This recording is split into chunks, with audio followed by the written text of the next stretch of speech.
Welcome to labpedia.net। आज मैं आपको जिंजर, जिसको हम अदरक भी कहते हैं, उसके बारे इंफॉर्मेशन देना चाहूँगा।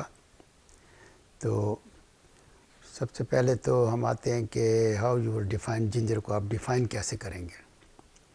बेसिकली जिंजर जो है ना, ये एज ए स्पाइसेस यूज़ होती है mostly in the Asian countries के अंदर।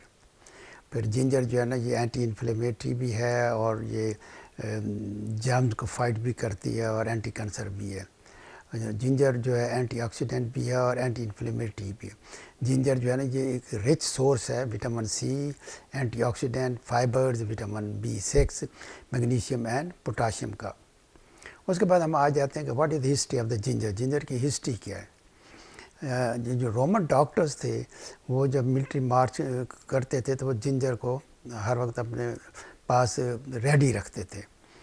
उसके बाद ग्रीक फिलासफर जो था, तो उन्होंने बताया कि ये जो जिंजर है ये डाइजेस्टिव सिस्टम में काफ़ी हेल्पफुल है। फिर king Henry 8 of the England, उसने बताया कि ये प्लेग, ताउन की बीमारी जिसको हम कहते हैं, उसमें भी ये काफ़ी बेहतर है। तो उसके बाद इसका ये है कि एक तो मोशन सिकनेस में काफ़ी हेल्पफुल है और डाइजेस्टिव प्रॉब्लम में भी। दूसरा इसके बाद ये है कि it helps in the arthritis, migraine, high cholesterol and blood clots. अब आ जाते हैं हम कि what are the benefits of the ginger. ये एक किस्म की रेपिटेशन ही है। तो पहली बात तो कि the best remedy for motion sickness. तो आप कम से कम इसके 2-3-4 स्लाइसेस ट्रैवल करने से 4 घंटे पहले अगर किसी इंसान को दे दें तो उनको चांसेस ये हैं कि उनको मोशन सिकनेस नहीं होगी। और ये बिकॉज ऑफ दी इसका जो इंग्रेडिएंट है जिंजरॉल, उसकी वजह से है। फिर उसके बाद आता है कि बेनिफिट नाजिया को भी काफ़ी ये इम्प्रूव करती है।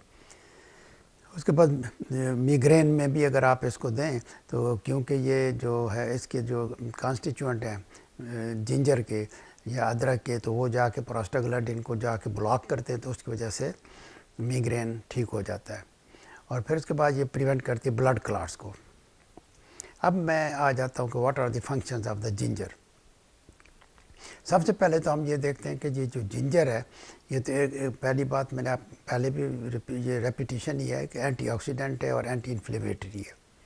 फिर उसके बाद ये सूद करती है, आप स्टमक को ना रेगुलराइज कर देती है, उसको अपसेट होने से बचा लेती है। फिर ये है कि ये ब्लड क्लॉट होने से उसको भी महफूज करती है, तो it prevents clotting of the blood. फिर उसके बाद आ जाता है कि जो ये जो मैं पहले भी बता चुका हूँ कि इसका इस्तेमाल मिग्रेन में भी किया जाता है और ये वाइड मोशन सिकनेस को भी ये करती है। अच्छा, फिर उसके बाद ये है कि जिंजर जो है ये डायबिटीज़ के रिस्क को भी कम करती है। अगर आप जिंजर रेगुलरली ले रहे हैं तो ये जाके तो इंसुलिन की प्रोडक्शन को स्टिमुलेट करती है। फिर उसके बाद इसको हम कॉमन कोल्ड में भी हम दे सकते हैं या फ्लू की सूरत में, जिसमें कि हेड एक, फीवर और जो इन्फेक्शन होती है ना, उसको ये फाइट करती है। तो उसके बाद आप जिंजर जो है ना कोलेस्ट्रॉल लेवल को भी लो करती है, जिसकी वजह से हार्ट डिजीज़ और स्ट्रोक होने के कम चांसेस हो जाते हैं। फिर उसके बाद इसकी हेयर ग्रोथ में भी काफ़ी रोल है, तो इसका मैं बारे में दोबारा आपको डिटेल बताता हूँ। तो उसके बाद ये है कि what do you need to avoid ginger के। जिंजर का इस्तेमाल किन सूरतों में ममनू है या मना किया गया है। तो उसमें एक एस्प्रिन है, अगर पेशेंट वारफरिन ले रहा है या प्लेविक्स ले रहा है, तो उस सूरत में आप जिंजर बिल्कुल मरीज़ को ना दें या उस बंदे को ना खिलाएं। तो अब how do you select and use the ginger. तो आप इसका कैसे सिलेक्शन कैसे करेंगे। एक तो जो सबसे पहली बात है कि आप फ्रेश जिंजर लें, ताज़ा। और जो अनपील्ड जो जिंजर है उसको आप 2-1 हफ्ते तक रख सकते हैं और उसके बाद और वो भी कि एयर टाइट बैग के अंदर रखें। अगर इसको आप फ्रीज़ करें तो फिर ये 2 महीने तक इस्तेमाल की जा सकती है।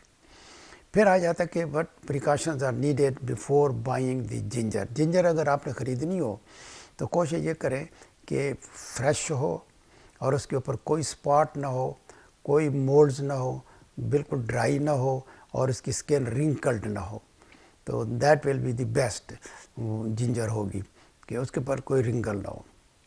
अब नेक्स्ट आ जाता है इन दी एंड कि how will you take ginger, ginger को आप कैसे इस्तेमाल कर सकते हैं। एक तो आप इसके 3-4 स्लाइसेस जिंजर के लेके उसको नॉट मोर देन 80 सेंटीग्रेड तक पानी अगर गर्म हो तो उसके अंदर डाल दें और इसको वेट करें 5 to 10 मिनट्स, और उसके बाद आप उसको एज ए टी इस्तेमाल कर सकते हैं। उसके बाद आ जाता है कि अगर आप इस जिंजर का अगर पेस्ट अगर आप हेयर्स को लगाएं तो हेयर ग्रोथ इम्प्रूव हो जाती है। तो इसका जो इस्तेमाल है 3 to 4 ग्राम पर डे इस्तेमाल की जा सकती है, उससे ज़्यादा बिल्कुल इस्तेमाल ना करें। अगर आप 3 to 4 ग्राम से ज़्यादा इस्तेमाल करते हैं तो फिर आपको डाइजेस्टिव प्रॉब्लम होने के ज़्यादा चांसेस है और हो सकता है रिफ्लक्स भी हो जाए और काफ़ी प्रॉब्लम शुरू हो जाए। और जो प्रेग्नेंट लेडीज़ हैं, जो हामला खातून हैं, वो 1 ग्राम से ज़्यादा बिल्कुल न लें। और उसके बाद ये है कि इस जब जिंजर आप इस्तेमाल कर रहे हो तो ब्लड थिनिंग मेडिसिन बिल्कुल इस्तेमाल नहीं करनी चाहिए। और अगर आप इसको रॉ खाना चाहें तो ये काफ़ी बिटर और स्पाइसी होगी। So this was just a summary and the brief benefits of the ginger. और अगर आपने डिटेल देखनी है तो आप हमारी वेबसाइट lapidea.net पे जाके तो ये सारा देख सकते हैं। और मैं आपको पहले बता चुका हूँ कि जिंजर को हम अदरक कहते हैं। Thank you very much for listening me. खुश रहें और खुशियाँ बांटें।